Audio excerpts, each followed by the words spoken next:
рухы биік, ұлы дала төсінде дүниеге келген алып бала туралы болмақ. Қане көрейікші бізде. Ей, мына бала алыпқа ұқсамайды ғой өзі.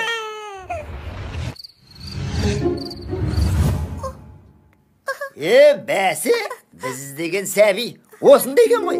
Қанеки. Өзім секілді палуан болайын деп тұр екен.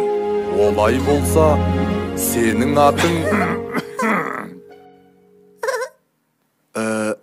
Әке, сіз бедіңіз. Кешіріңіз, жол сіздік әрине.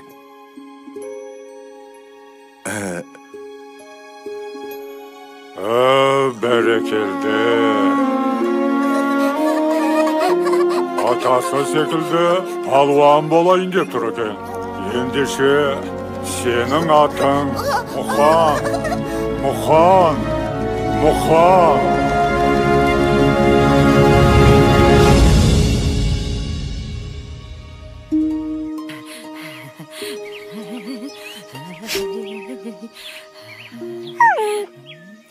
Ала ғой, алайын, үше ғой, жарығым. Қарны ашып қалыпты. Ой, тағалып келейін.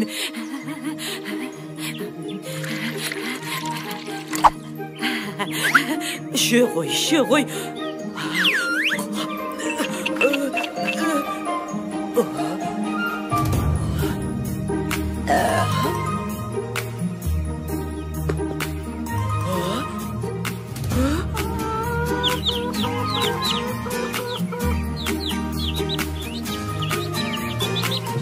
Батырларда туған анадан,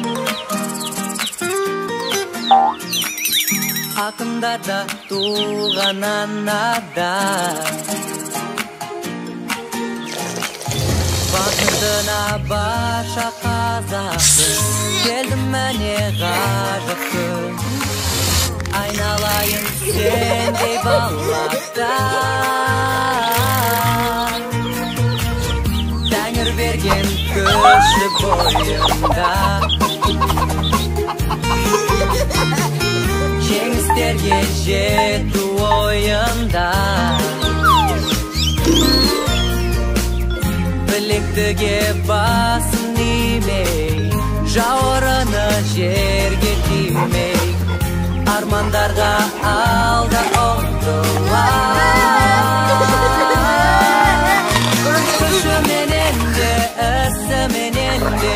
Көрсететін жігерін, қайратымен де, айбатымен де, қорғай білген туған елі, аңызға толы бабалар жолы ораны.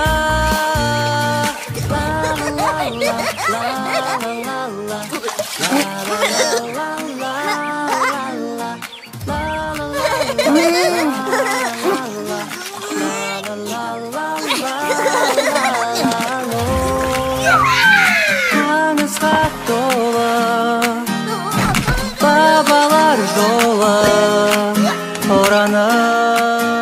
Арада 2 жыл өтті. Өй, мыналар есейіп қалыпты ғой. Демек 3 жыл өткен. Бірақ бұл кезеңде айтарлықтай қызық болған жоқ.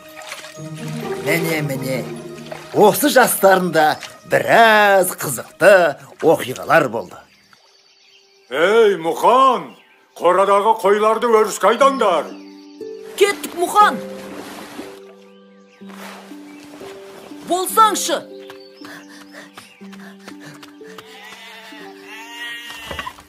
Шу қошқарым.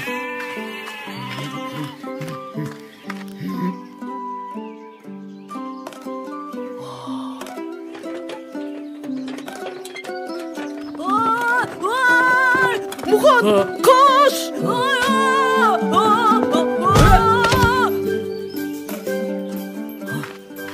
Бұл не? Мәссаған!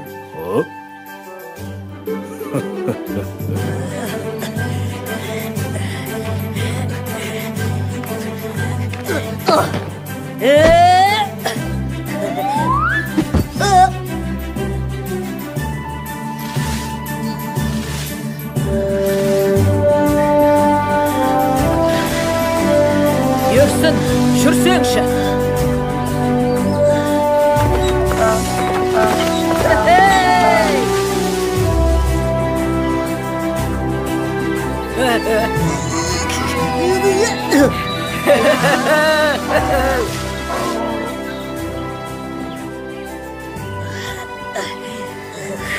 Жаттығуда қандай қиын болса, айқаста сондай жеңіл болады. Ел Мұқан, ағаш аралаймыз. Мен ағаш жарамын.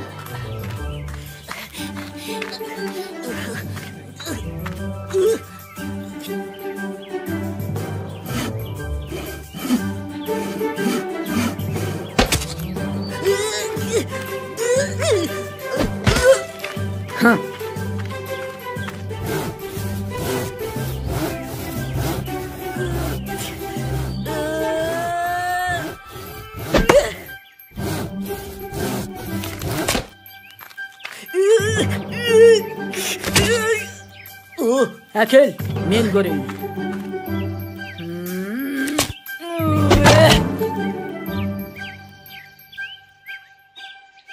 Сен сияқты күшім болса. Ал қане, қызықты сәттерін көру үшін тездетіп өткізіп жіберейік. Кешіріңіздер, арада тағы да жылдар өтіп Мұқан ер жетті. Енді оның халық аузында жүрген ерекше ерліктеріне куә болайық.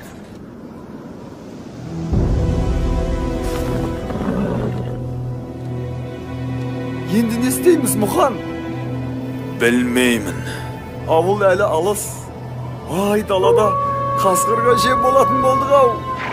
Көмектесіңдер! Ей, кім бар? Көмектесіңдер!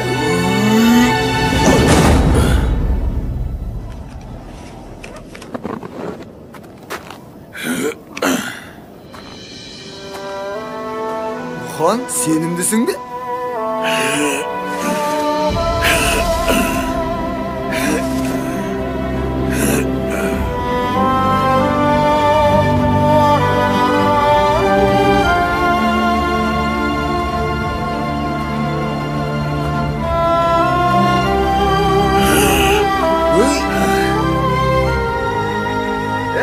Ағайындар, сыртқа шығып біздің күшімізді көріңдер.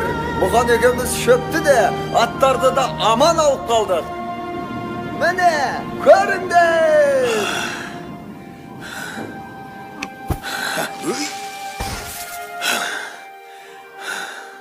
Тфәй, тіл көзім тасқа. Баяғының батырларын көргендей болдым ау.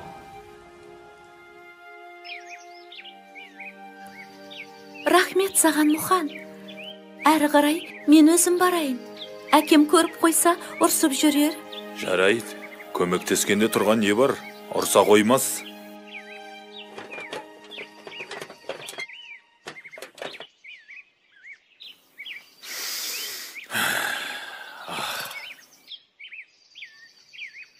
Мұқан! Мұқан, қайдасың? Мұқан, қайдасың? Мұқан, қайда жоғалып кеттің? Іздемеген жерім жоқ. Тыныштық ба? Тыныштық болса осылай сабылып іздейін де. Сені Байекең сұрастырып жатыр. Не үшін? Байдың үлкен бұқасы өзендегі батпаққа батып шыға алмай жатыр екен. Бүкіл ауыл жабылып шығара алмады. Оның маған қатысы не? Сен ең қызығын сұрамадың ғой. Тағы не? Бұқаны шығарған адамға Байекең бір қошқар берем деді. Онда кеттік. Арқаптар! Қане тап! Әне! Арқаптар! Қане! Ал қане? Арқаптар! Ал, көрсет өнеріңді.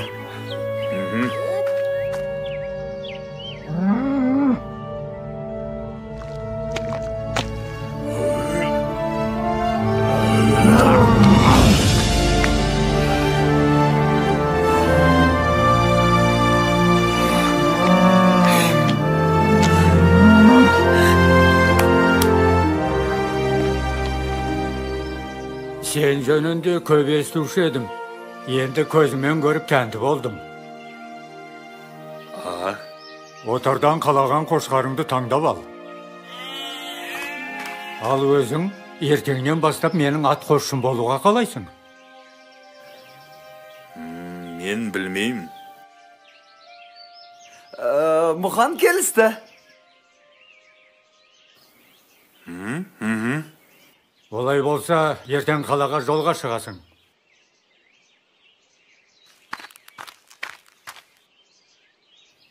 Екеуміз Мұханды қалай суырып алдық, я Мұхан? Енді қошқар бізді таңдап алайық.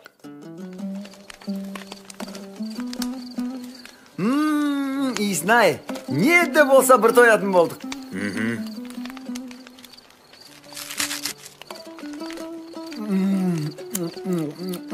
Бақ жүркінің дәмін сынай. Өй, Мұхан, мұның не? Расында да дәмді екен. Жарайды, кішінап ал. Ертең қалаға жүреміз.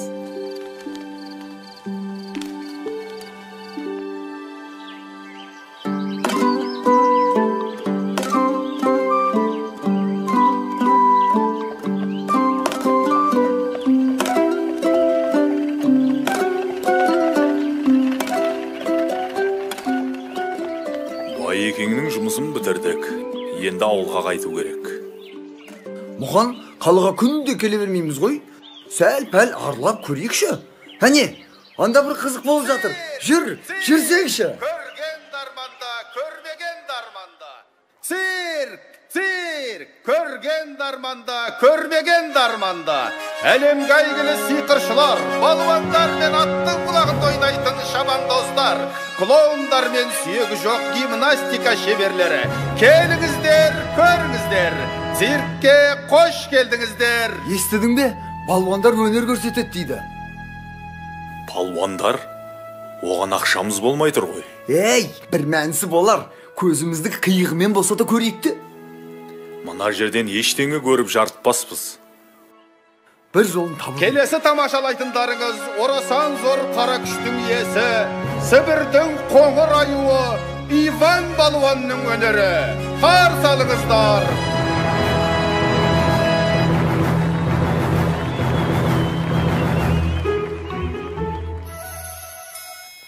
Менде бір ой бар. Жүр кеттік.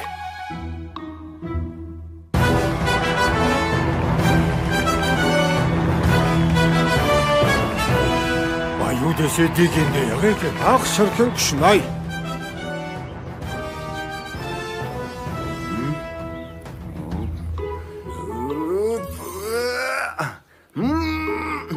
Мен қысылып қалдым, Мұхан, көмектес.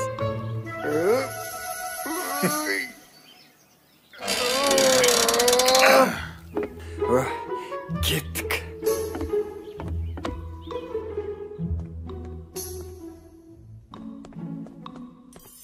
Қалай екен? Сібірдің аюы көңілдеріңізден шықты ма? Я, мықты екен. Керемет. Ал мұнда бір жылқының ақшасы бар. Олай болса, осы ақшаны кез келгеніңіз ала аласыздар. Тек бір ғана шарт бар. Сібірдің аюын кім жығып, қара маскасын шешсе, сол алады. Қане, кім шығады? Бәрекелді.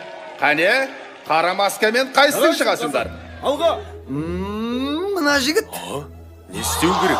Олай болса, Сібірдің аюымен күрес басталды. Қошемет! Күресу керек пе? Қазақтардан арғасқан жігіттер бар. Құдайға шүкір.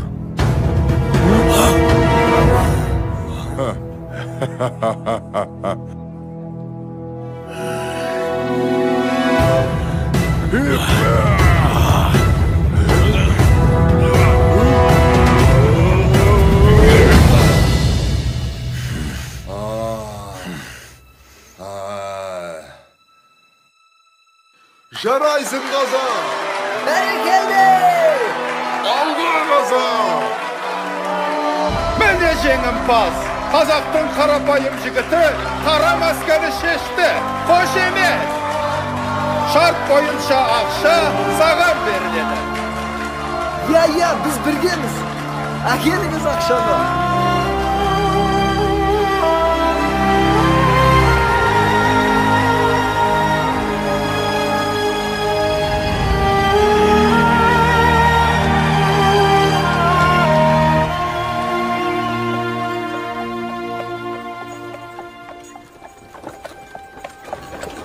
Сәлеметсіздер ме мырзалар?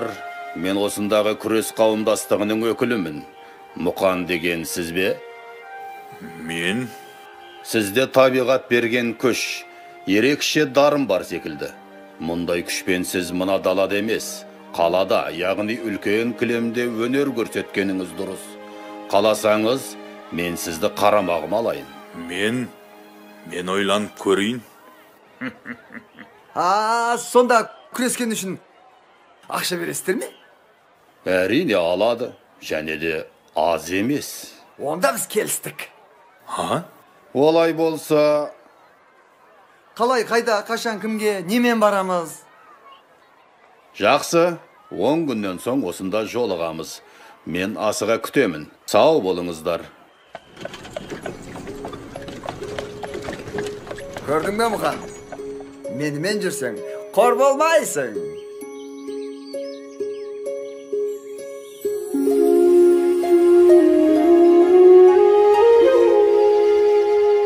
Бұл да басыңа қонған бақ шығар.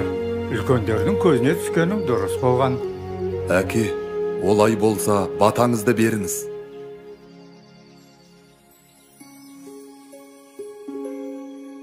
Есіңде болсын, Мұқан. Күш білекке ғана болмайды. Үлкен күш жүректен шығады. Сондықтан жүрегіңді тыңда. Жортқанда жолың болсын. Қыдыр алейкумассалам шылауыңда болсын. Аумин. Уайымдамаңыздар, өзім бас көз болам.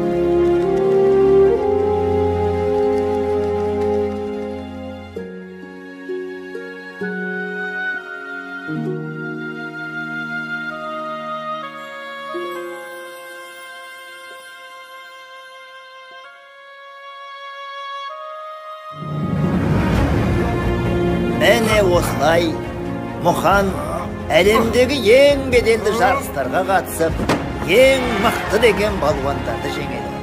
Содан соң оған қажы атағы беріліп, Қажымұқан атанады. Қажымұқанның атағы қазақ даласынан ары асып, бүкіл әлемге дүркірейді. Мен осы көп сөйлеп кеткен жоқпын ба? Қой, одан да Қажымұқанның ерекше айқастарының бірін көрейік.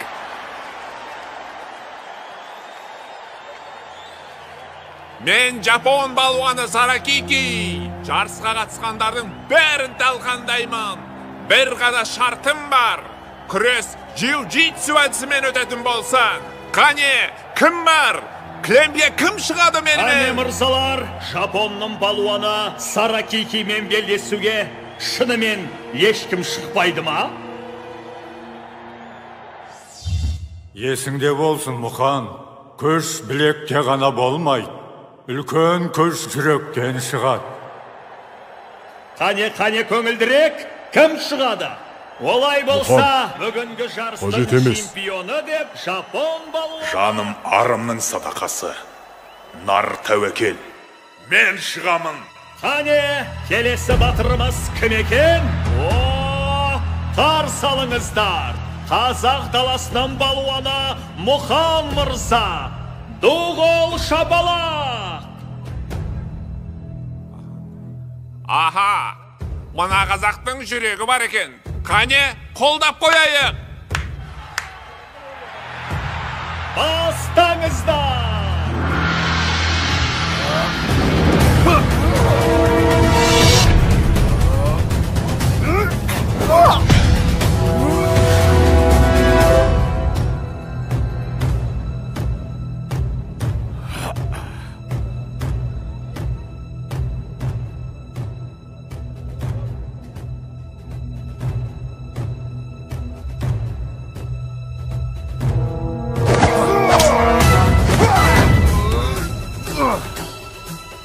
Есіңді сал, қазақ!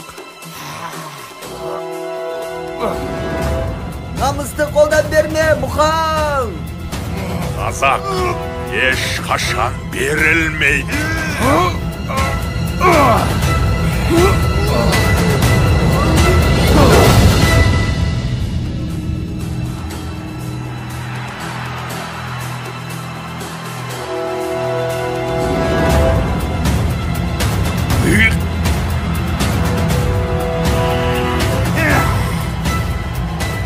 Біздің ауылдың құтырған иттерінің үнін бұлай өшіреді. Бұл менің досым! Біз жеңдік! 1941 жылы Ұлы Отан соғысы басталған кезде 70-тен асқан қарт Қажымхан қанша қиын болса да ел аралап өнер көрсетіп, халықтың рухын көтеріп, қуаныш сыйлаумен болды. Өнер көрсетуден түскен ақшаға ол әскери ұшақ жасатып майданға берді. Сол үшін Сталиннен алғыс хатты алды. Қажымхан атамыздың жеңістері ұрпағымыздың рухын мәңгілікке асқақтата беретініне сенімдіміз. Сендер де бүкіл әлем таныған Қажымхандай балуан аталарыңды әрқашанда мақтан тұтып